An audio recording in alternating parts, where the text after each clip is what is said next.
Welcome to Altered Mates, a philosophical podcast hosted by Alejandro Tuama and Tobias Penno, two mates fascinated by altered states. Stay tuned for a conversational journey through the murky depths of consciousness, psyche, and the human experience. To find out more or to support the podcast, please go to alteredmates.com. We hope you enjoy the ride.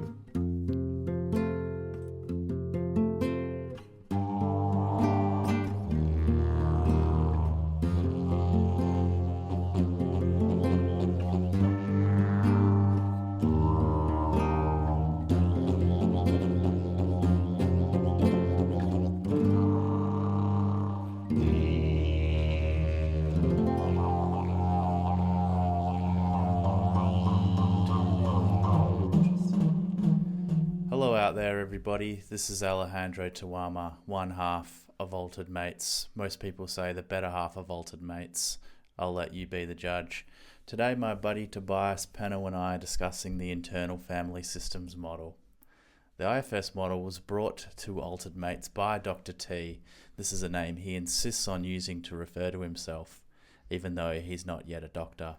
Anyway, he's used the model as both a therapist and as a participant, and has proposed that this particular model is a strong contender for use with the psychedelic medicines so well enjoyed by the Altered Mates family.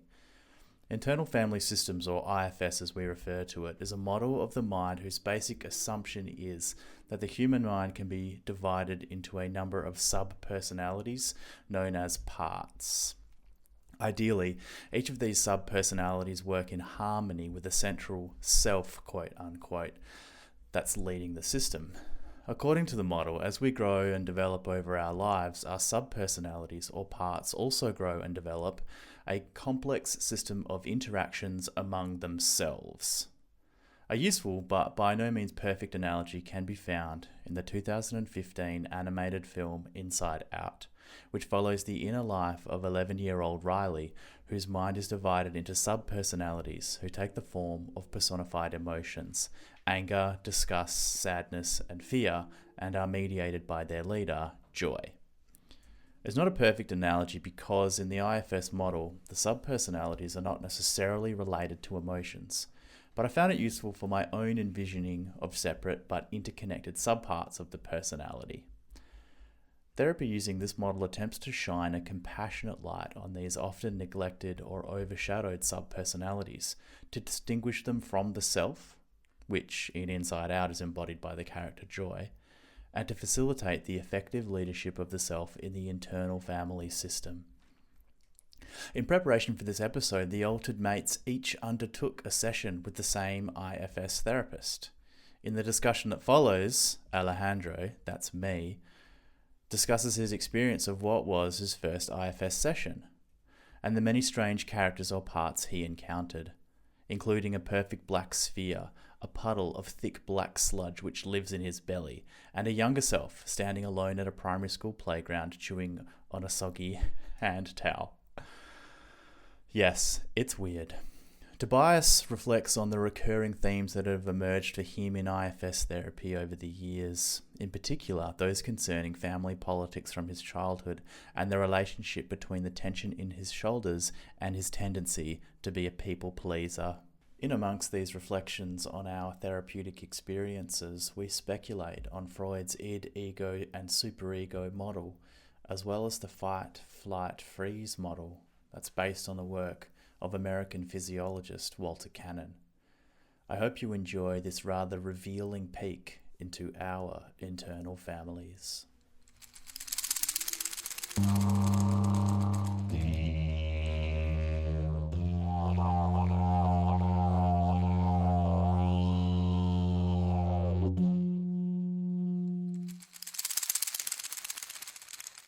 Okay, so it was my first time doing IFS, but I have done other therapies before.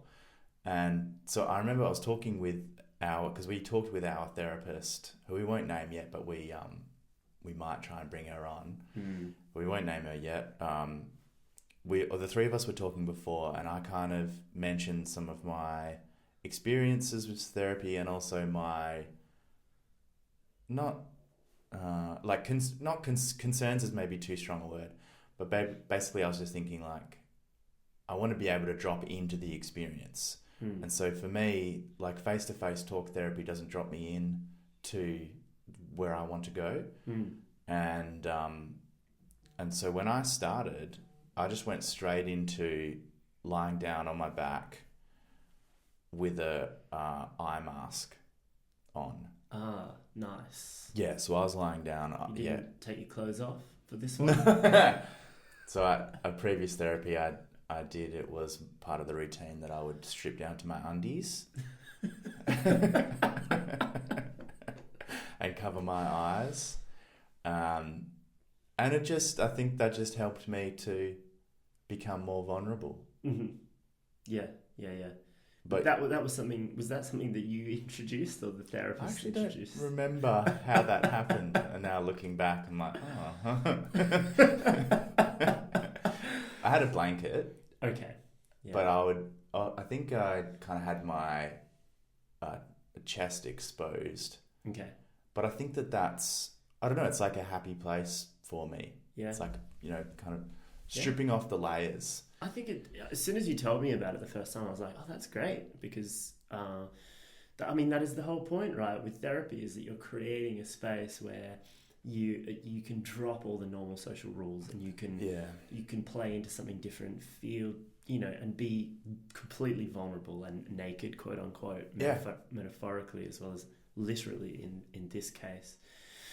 Anyway. And it ended up like when I was drinking ayahuasca over in Iquitos at the healing center I was at, I started out like wearing clothes.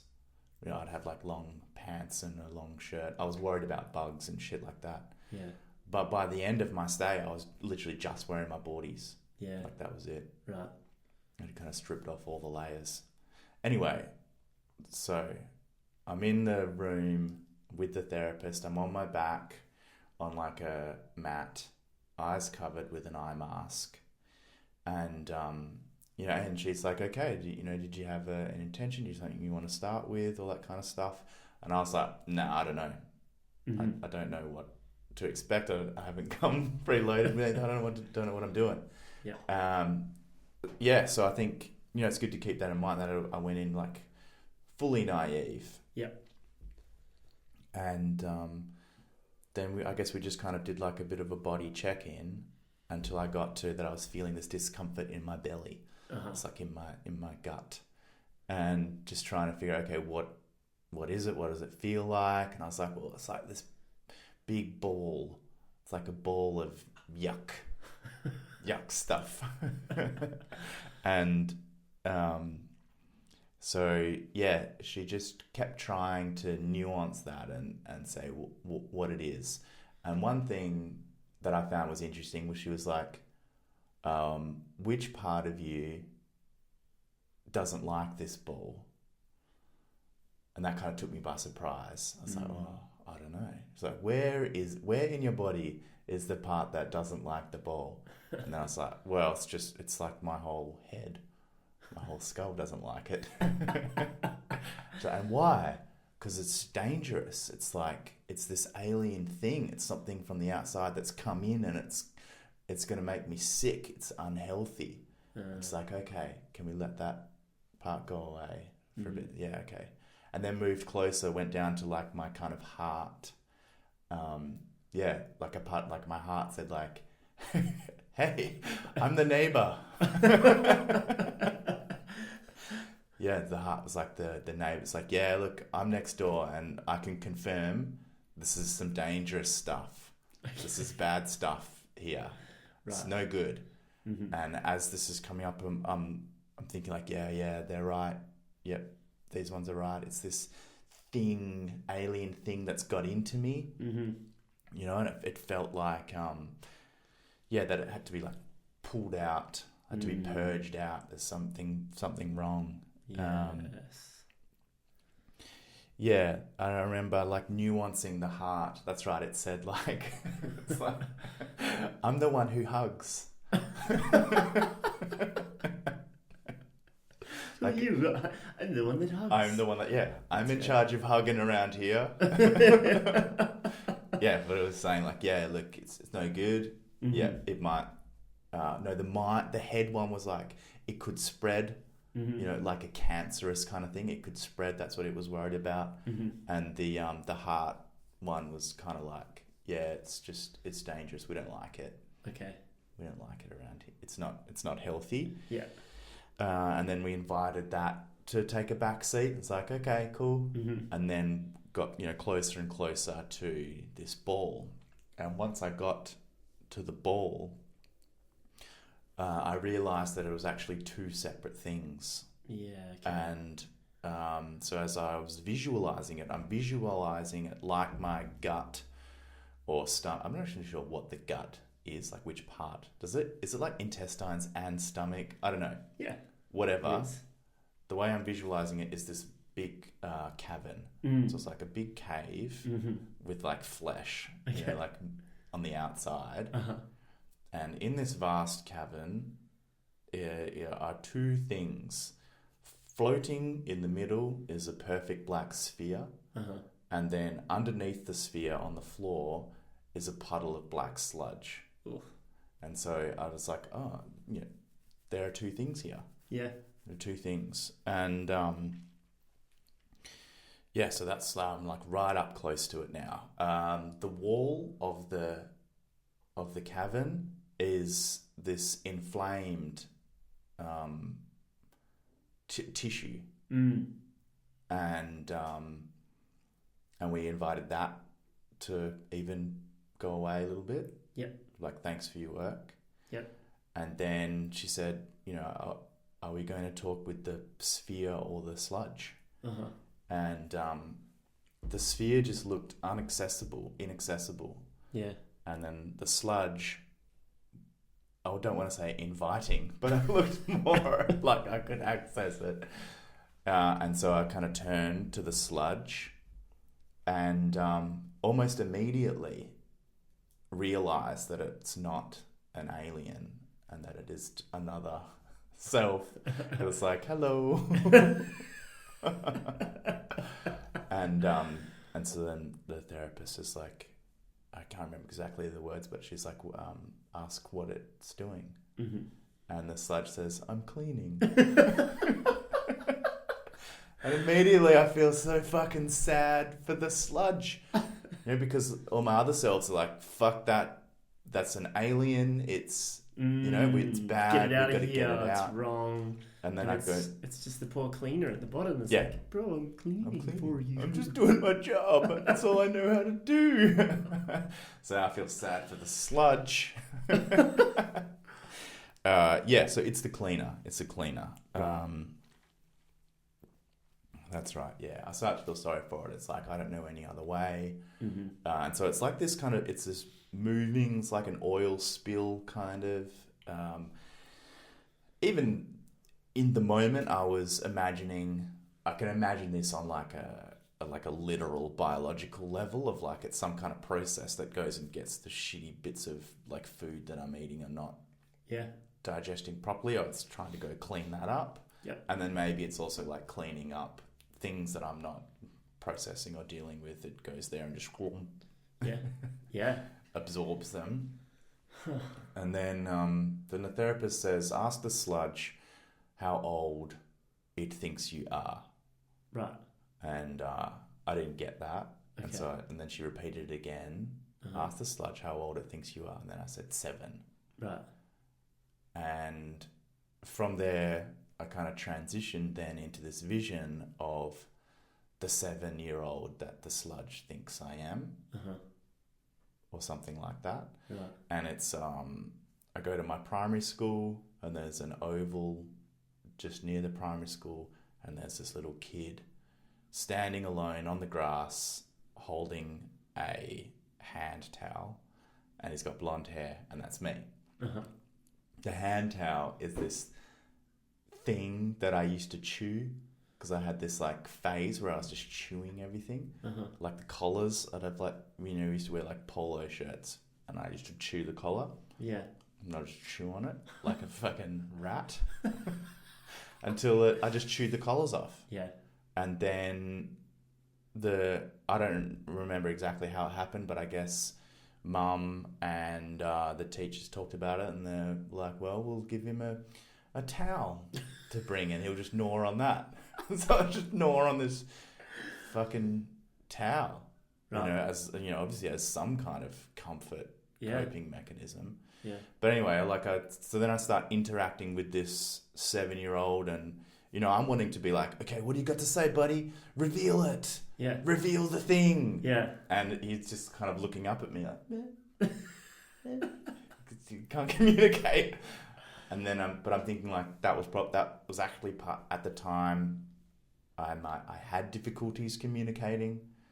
Like I had I had problems with my ears. Like I couldn't hear very well. Okay. I got grommets put in, like, you know, like a build up of pressure. Yeah. Couldn't see very well. And then figured out, I need glasses. Yeah. I had like sinus problems. And then I was just like a quite quiet kid. Right. And so all these communication problems. Yeah, interesting. Around that time, which were, you know, eventually resolved. And you were chewing a towel. Yeah, chewing a towel. Could the towel have been like, you know, because you're chewing on this like fibrous towel, you're sending this weird stuff into your gut, and so your gut's like, whoa, what's this? Yeah, probably. I hadn't even thought of that. That was some kind of like toxic towel, and the sludge is like, we got to deal with this shit. Yeah. Yeah. Tied up with the emotional. Yeah, with everything else. Yeah. Yeah. There's like a body memory of what was happening. Of some then. kind of toxic. Yeah. Interesting. Chemical coming through the it's material. Such a visceral parts process. Like I don't think I've heard such visceral like body body goo kind of reflections in IFS. But it makes sense though. It's a very somatic kind of IFS process, and not just somatic insofar as like nervous system somatic, like actual body processes. Yeah. And if the mind is porous, kind of like the IFS model suggests, and there's different parts of the brain which are responsible for different jobs. Yeah. The nervous system, this system, that system, blah blah blah blah blah. And there's all sorts of like iterative and hierarchical systems that manage all different parts of your body. Then and that, you know, your mind is compartmentalized into different like psychological cells. There's probably different like bodily cells as well in there that are psychologically represented, and you can have. That's what I was just thinking. Why wouldn't they communicate with each other in this way? Yeah. How else would they communicate? Yeah. Yeah. I guess we for the most part, these different parts of ourselves would quite successfully communicate unconsciously with each other. Yeah, but I mean, even unconsciously, they're communicating like this. I guess they probably would be, wouldn't they? Because that's how we do it. Transfer information. Our mind and our process of using language is kind of like the culmination of all of the building blocks of our system, and so surely it is at least in some way reflective of the more primitive language that our brain probably uses with itself to communicate from one section to another. They'll communicate in symbols. Symbols and or there's like maybe a deeper language, and then the symbols is just how our mind grapples with that language. Or part of our conscious mind. Okay. I can, just to round it off, Yeah. because I'm at the end. Yeah. Part of me was like pressing to try to get some information out of this guy, and then I was like, oh no, look, that's rushing it all. He just wants to like hang out. And so I just went through these sequences of he's kind of like sitting in my lap, and then we go to a playground, and then he's like pointing at things, and slowly opening up a little bit more, but not to the stage where he can communicate. The therapist did say, like, does he want to check in, like a regular check-in? And then he was like, yes. And then, like, how often? Once a week. And And then when? Tuesday morning. It just, So have you been doing that? Yeah, I have. Okay. I found it difficult. Mm. Yeah, very difficult to get to the same place. Right. On my own. Yep. But I've tried. Mm. Yeah. We've been hanging out. Yes. And that's right. And then she did ask, she said, like, is there something that you want to let go of? Like, ask this part of the self, something to let go of. Mm. And then she was like about to go into the how it can be done. I think it was like burned or... Yeah, earth, fire, air, water, the elements. Yeah. This is where IFS gets a bit shamanic. Like you can release burdens into the elements. Yeah. But for you, it was different. Well, as she was explaining that, the kid just dropped the towel. Yeah, right. It's like, there we go. And then as he did that, my childhood teddy appeared in his arm. So it was like just the swapping out, getting rid of the chew towel, toxic, replaced with the comfort object, the teddy. Yeah. And then at that moment, there was another self came in, and it was like, he's just replacing it with the teddy. He's replacing the towel with the teddy. It's like the dick, the bully. Or the, technically, probably, maybe. But just shut up, man. Yeah. Yeah. And the therapist was like, we'll say thank you for watching out for us, but we'll just like, the teddy's going to okay for now. Yeah. Okay. Yep. Yes. Yeah, and then that was it.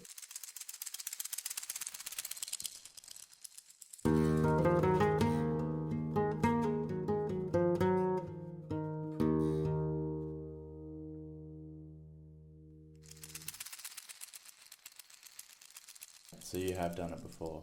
Yeah. Did you find that similar parts came up, or was it different? It's different. It's different every time, but there are some parts that are familiar to me that I know. I mean, one of the obvious ones is like the figure-outerer. Okay. Part of me that's like, I need to figure it all out.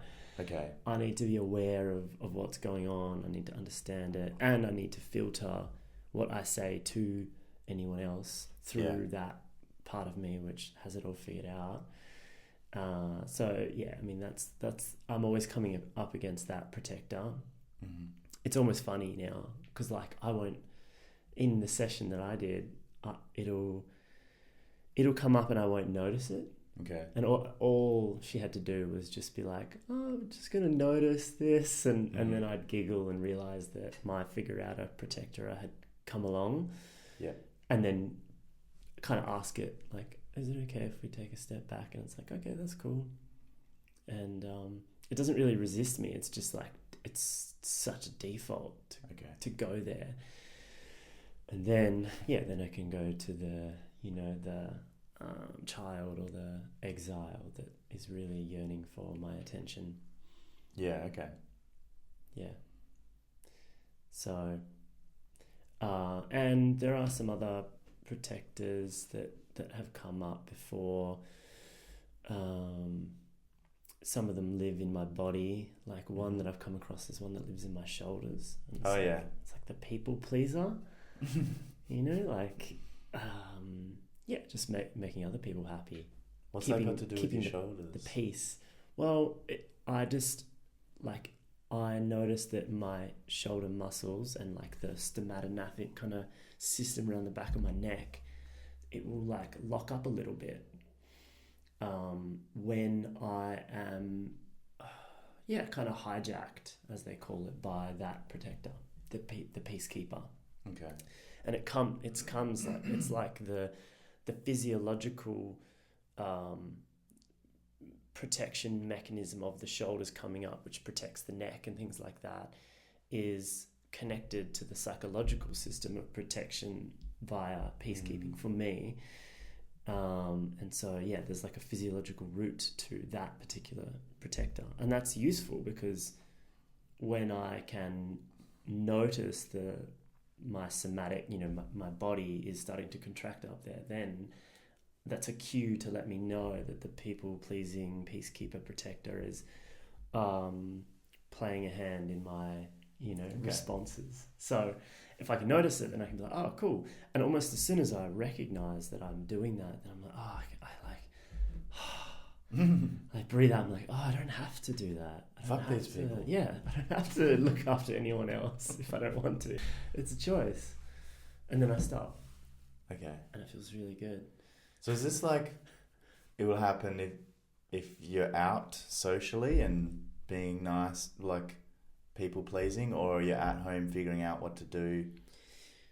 Both.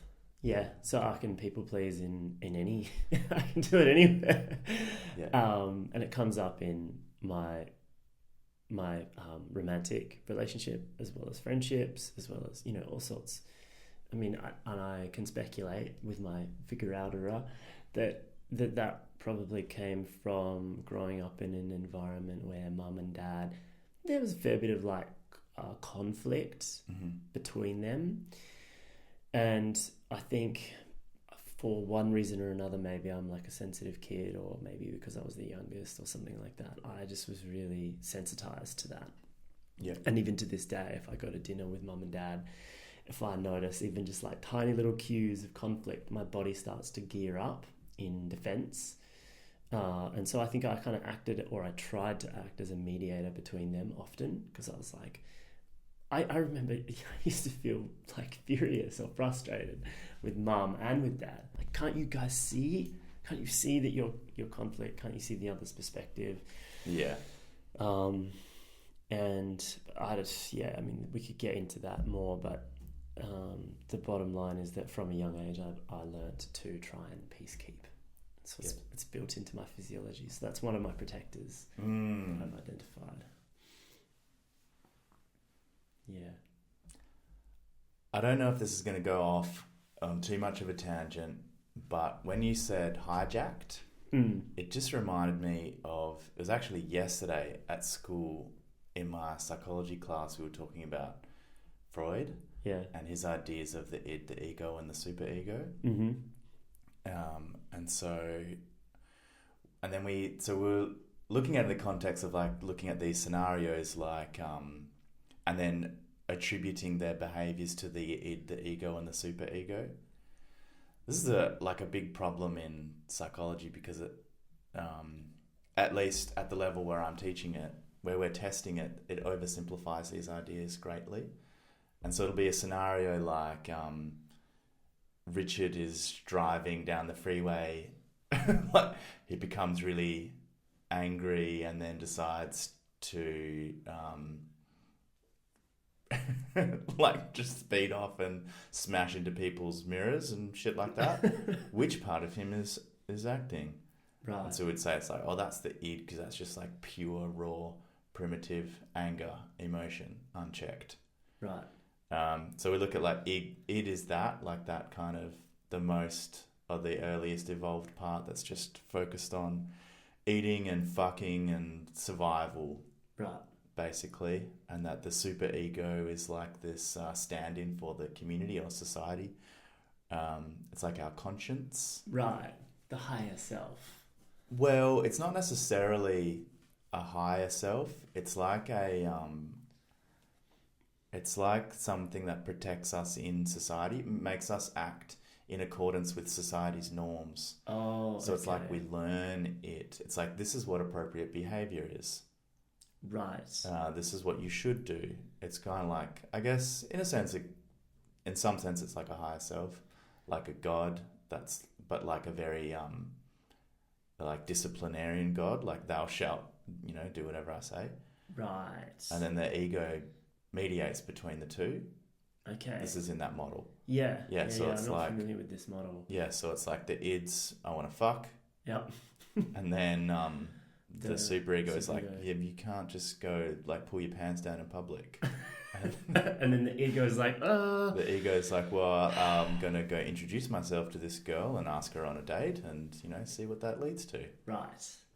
Okay. That's a neat little model. Yeah. I can relate to that. But so when you said hijacked, because the problem that I posed to my class yesterday was, I said, like, I can very easily visualize a situation where I am hijacked by the id, Yeah. whereas I'm overcome with emotion. But is there a situation where you're hijacked by the superego? Or is it always that we are influenced by the superego and the ego still makes the decision? The ego is mediating. Yeah, I don't know. That's a good question. I feel like it's probably an overly simple model. And when I think about hijack, I think about the nervous system being hijacked, or the nervous system hijacking your mind, and the normal captain of the ship, gets hijacked by the nervous system, and so there's your fight-flight response, which is I'm going to fight someone, I'm going to dominate, or I'm going to just get out of here so that I win. Either way, I'm not going to lose, so I don't die. And then, but then there's the other two, the freeze, friend, fawn kind of end of the spectrum, which is more like a collapse of the nervous system, or like a friending, fawning, tending to someone else's needs. And that's very, that's based on what other people, the social environment. It's based on the norms of the society. And, I guess what I'm talking about is people who freeze, the sort of startle freeze response that you see in some people is often triggered by social expectations to be a certain way. And so there's this fear of being rejected because you're acting in a way that's quote unquote inappropriate in a social setting.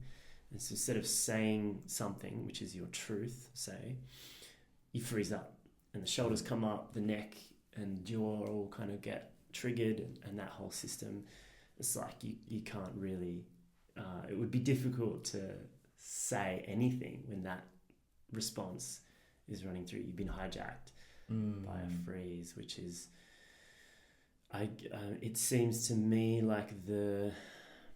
the machinations that are behind that freeze are coming from the superego, the part that recognizes what you should and should not do in society.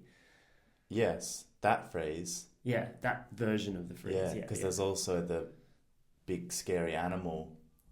I should run away, but for some reason I'm frozen. Yeah, I'll play dead. Yeah. Yes, that's true. That's more of an id. Yeah. And that's where humans get really complicated, and that's where polyvagal, theory comes in, where it's our amphibian ancestors, they have their fight, flight, and their freeze, and we share, if you look at the architecture of our nervous system, we share those basic responses, but the vagus nerve has split off for us into two parts. One is the old one that we share with reptiles, that's shut down, pretend dead kind of one. But we also have this newer part of the vagus, which everybody raves about. It's the trendy thing in therapy is I'm just going to do some vagal toning, going to clear my nervous system, get parasympathetic.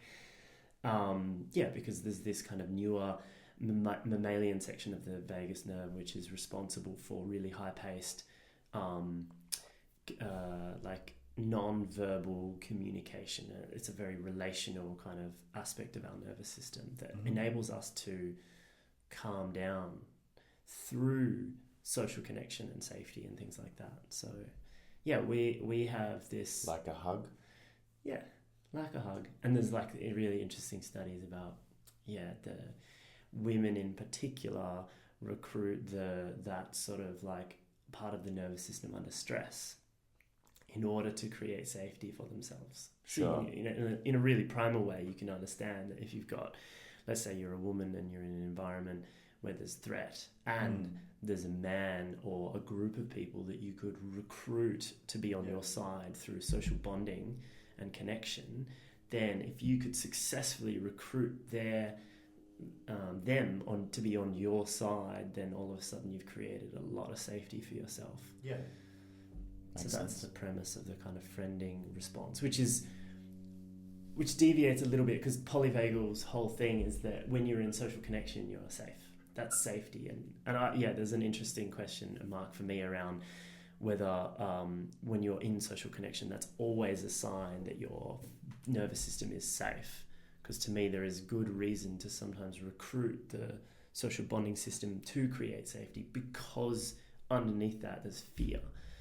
And so anyway, do you mean fear of being like rejected or being an outsider? Yeah, or being harmed by someone who's not part of that Another group. Yeah. So anyway, that's like total side tangent about. Yeah, we went on a few tangents. I think based like Freud's ideas. Yeah, I think the moral of the story is too blunt an object, too blunt a tool, and that's where a nuanced. That's where you can jump on his shoulders, and something like the IFS is more nuanced, and so it offers more. Yeah, I think so. We're just trying to create a model for the universe here. No big deal. But yeah, I think when I heard you say the id, superego, and ego, I thought, I wonder if you would overlay or try to dovetail IFS into that, then I could imagine that there's probably, like, those are categories of parts. Yeah. There's a whole suite of parts that sit in the id, a whole suite in the superego, and a whole suite that sit in the ego. Yeah, I think so. Yeah. Well, because I think like his ideas about personality have been built upon for years and years now, and so they were gonna influence contemporary models, or have influenced. Yeah, that's right. Okay, so anyway, we were talking about my your shoulder, my shoulder protector, people pleaser. I was thinking that your shoulders must be really relaxed around me. Okay. Because you're not a very pleasant guy.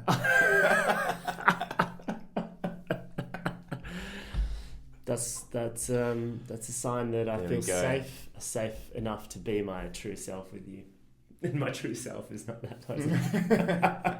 Maybe that's why I have the people pleaser, because I revealed the true me and then was shamed for it. So then shoulders went up and I pretended to be a nice guy for a lot of my life. You know me better. That's right. Drop the charade. Ultimate Mates! Yeah, cool.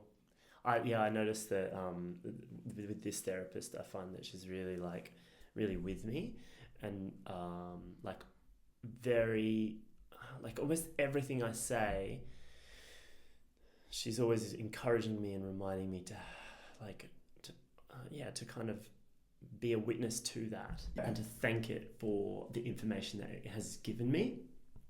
And so that helps me to stay. It's like, thanks for your input. We'll ask you to, and when we keep pushing all these things aside, then it brings up like what's left. Yeah, and it's like a journey of going in and deeper to the thing which is at the bottom. For you, it was this visceral journey of getting to the bottom of what this sensation really was and what this feeling really was in your body. And there was lots of different guys that came along and were like, meh, meh, meh, meh. And you had to be like, oh, it's okay, thank you for your input, but we keep going in. And that parallels my experience, but in a different way, where I was the same as you. When I first came in, I had no idea what I was going to talk about. Are we saying this time around or the first time you did it? Oh, this time around. Yeah. This time around. I had no idea what I was going to talk about. So we just kind of dropped in, quote unquote. I closed my eyes. I kind of enter into a meditation of sorts. Did you lie down or sit? I was sitting upright, but with my eyes closed. Mm-hmm. For me, that's better usually than lying down for accessing things. And we just went on a journey of okay, what are you feeling? What's in your body? Okay, cool. And then thanking that for its information and just digging deeper and deeper. And we'd already done some work together, so there was a kind of rapport there that allowed for us to kind of go into quite naturally some inner child work. Mm-hmm. And I don't want to go into too much detail, but the essential arc of my experience was that same process of noticing when a protector, when like the figure-outerer for me or whatever had come in, thanking it for its information and stepping towards a younger part of me, which in this case we were working with a part that had felt sometimes humiliated or ashamed in the home environment growing up. Yeah. Or bullied or whatever. And basically, just stepping towards that part deeper and deeper and deeper and giving it opportunity to voice, giving that part of myself the opportunity to voice what it had experienced and how it had felt. And even as we were right there with this younger part, I remember there was a moment where I was being asked by the therapist to give this child permission to say, what it wanted to say. And it clearly had anger and resentment that was being held, or it was like, it wanted to say some things like that it had been hurt. Yeah. But even as I tried to do that, there was this part of me that came in and was like, oh no, but they were just doing, this is just, and I was empathizing with different members of my family and things like that, which is, I think, my default is to rather than to allow myself to feel the anger or to feel the hurt and acknowledge it in its fullness, I will kind of default to, but they're just trying their best, or they're triggered, or they're, blah, blah. Yeah. And so... Finding a justification to not feel it. That's right. In a way, there's an avoidance of actually acknowledging that what I had felt. And so she noticed that straight away, and then we were able to give that child a voice, and I finally got to kind of say some things that I'd never really said, even to myself, about what things were like for me, and just really acknowledging how I felt. And then... So the child spoke? Yeah, the child spoke. Or I spoke for the child, I guess. Because this is what I'm wondering. It's like, did the child speak in its child voice with its child vocabulary? You know what I mean? Do you know, it's like I had an image of him in front of me, but it's almost like I was feeling what his words were. I wasn't even necessarily hearing him speak to me, but I was feeling what he wanted to say. Sure. And then I was kind of parroting or reiterating that back to the therapist. So it's not quite like he was talking through me, and it's not even like he was talking to me internally. It's more like I was feeling into what he has to say and then repeating it in some way. So we did that, got to say my piece, and then she did that thing where she offered up if he'd like to let go of these things, wind, earth, fire, water. And this time I chose fire because there was anger. Oh, that's okay. That's where it all started. I remember there's the feeling of anger in me, and that's how we got here. Sure. Because that's right. The whole premise of this, I'd forgotten until just then, or like where it all started, was that I feel this fieriness to myself where I often feel like I'm in a rush. Yep. Like I'm rushing to do things, right? Kind of like, I think, a mild form of ADHD where I won't stay with one task and just see it through and then do the next one. I'll just do like 7 tasks at once. Yeah. But in this kind of cacophony of madness. Do a shitty job of them. Yeah. And it's because I'm like rushing. I'm like, I've got to do all these things. And so that was the entry point to our, okay, so why I would like to slow down and not feel this rush. And so that was where we started to explore the origins of this need to rush, this rushing feeling, and that's how we ended up right at that early time, because I think a lot of the feelings that I had of humiliation with my family were because I was made fun of because I would do things in that rushing way. Yeah. A little bit of an ADHD kid, right? And so, but that just exacerbated the issue. It didn't help me to learn to like slow down. It was like, ha ha ha, what are you doing? You're an idiot. Well, I can kind of see as like the youngest, I'm imagining like, okay, we're going to the beach. And the older kids who have mastered putting on boardies and getting a towel and all that kind of stuff are ready. And young one is still rushing around. Yeah. Like, oh, where's my thing? Yeah. And where's my... Yeah. And everyone's like, oh, hurry up, you fuckhead. Yeah. Yeah. I was literally always the last person out the door. Yeah. And I always felt so bad about that. Yeah. And I often would still forget things, even though I was the last to the door. Because you're like super conscious of, oh, mustn't be the last one. Oh, I am still the last one. And or, yeah, but then also like later on a defiant, like I don't care. I will be the last one because I'm going to try and... Anyway, so that was that's how we got there. And then I got to... This kid got to have his opportunity of finally being like, oh... Because I think, the reason, a lot of the reason that was hurtful for me was because this younger part of me took those moments of like teasing and other things and when there's something wrong with me, I'm bad. And that's the, I guess that was the trauma that we were working with, or the, challenge. And so, that was an opportunity for the child to go, no, there's not something wrong with me. You guys were treating me in a way that's not nice. Yeah. And giving that full acknowledgement and then releasing it. And the way I did it, because anger was connected to it, I decided to burn it. And I imagined the temple from like a Burning Man equivalent event, which is like a beautiful wooden structure that's built every year for the festival, where people will go in and hand write messages with texters and pens all over the wooden structures of things they want to let go. It could be like a farewell letter to a person in their life who's passed away, or it could be a really bad experience, a trauma, or that they want to let go, or anything.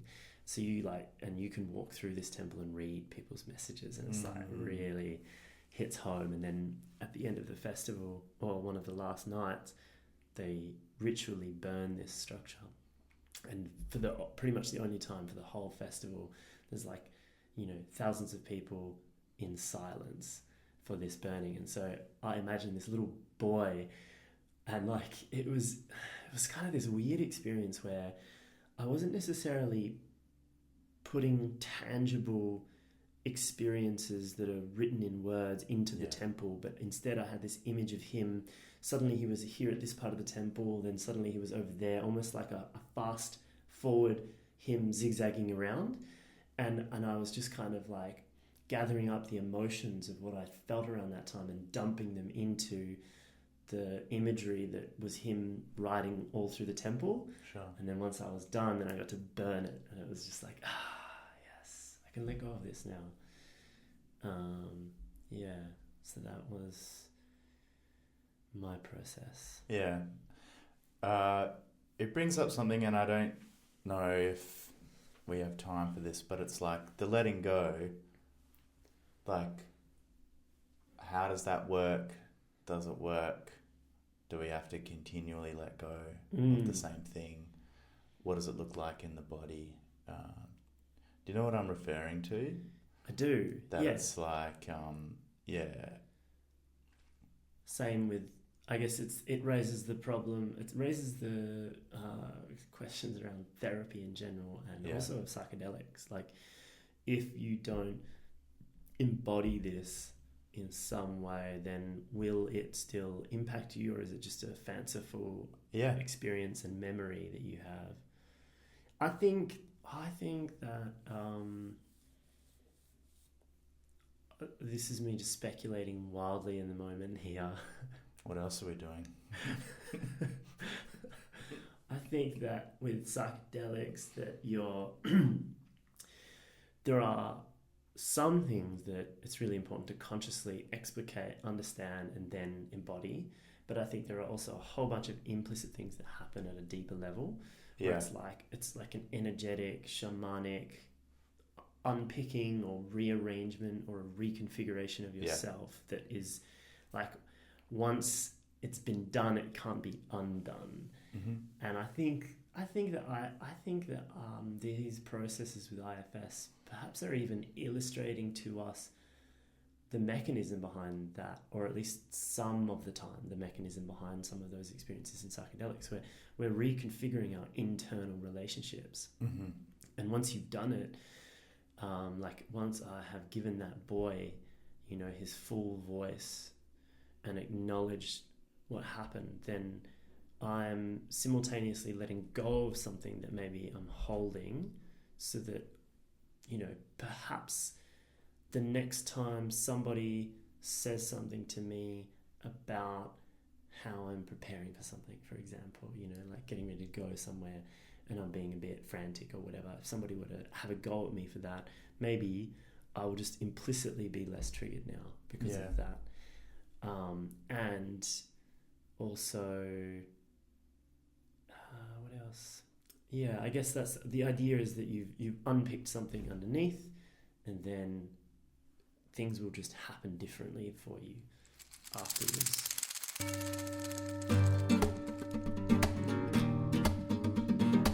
Thank you for joining us. We hope you enjoyed the episode. For more episodes or to support the podcast, please follow the links in the show notes or go to alteredmates.com. Adios, amigos!